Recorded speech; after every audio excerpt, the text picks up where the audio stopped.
Bismillahirrahmanirrahim. Assalamualaikum warahmatullahi wabarakatuh. Pada kesempatan kali ini, pada video kali ini, saya akan menjelaskan salah satu bahasa pemrograman yang cukup banyak digunakan dalam pengimbangan website, yaitu PHP.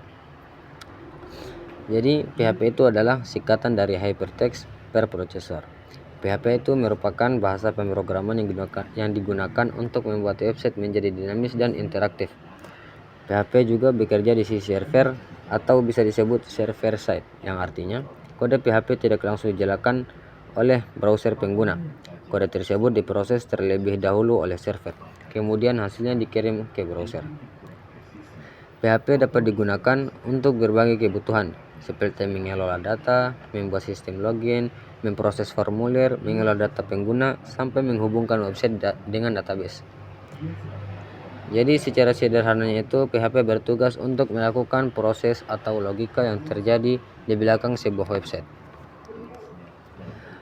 Untuk contoh, kita ibaratkan PHP itu seperti seorang kasir di sebuah toko, yang semisalnya kita membeli dua barang dan harga satu barang adalah Rp50.000.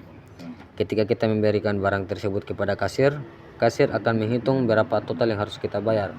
Ya, seperti pada umumnya ketika kita pergi ke toko-toko.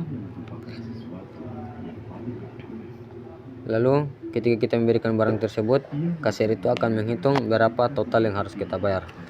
Lalu setelah kita bayar, setelah kita berikan itu kepada kasir, proses perhitungan tersebut dapat kita gambarkan menggunakan PHP. Seumpamanya, ini dalam contoh PHP, jadi pengguna itu memberikan data itu adalah barang. Kemudian PHP memproses data tersebut, dan setelah selesai, PHP memberikan hasilnya kepada pengguna. Jadi, kalau pengguna adalah pembeli, maka PHP dapat kita ibaratkan sebagai kasir yang bekerja di belakang layar. Untuk contoh kodenya itu, di sini saya punya satu contoh. Jadi contohnya itu, di sini saya membuat variabel harga.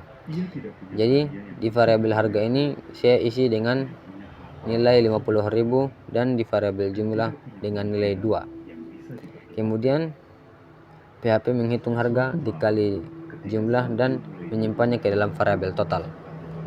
Setelah itu echo ini dia digunakan untuk menampilkan hasilnya. Jadi hasil akhirnya adalah total pembayaran besar menjadi Rp100.000. Dari contoh ini kita bisa dapat melihat alur sederhana dari cara kerja PHP. Yang pertama, pengguna memberikan atau memasukkan data. Kedua, PHP menerima dan memproses data tersebut di server. Dan ketiga, PHP menghasilkan sebuah output atau hasil. Dalam contoh ini inputnya adalah harga Rp50.000 dan jumlah barangnya ada 2. Kemudian PHP memprosesnya dengan operasi perkalian dan outputnya adalah total pembayaran sebesar Rp100.000. Jadi PHP dapat kita anggap sebagai bagian yang bekerja di belakang layar untuk mengelola data sebelum hasilnya diberikan kepada pengguna. Mungkin hanya itu yang bisa dapat saya sampaikan. Lebih dan kurangnya mohon dimaafkan. Assalamualaikum warahmatullahi wabarakatuh.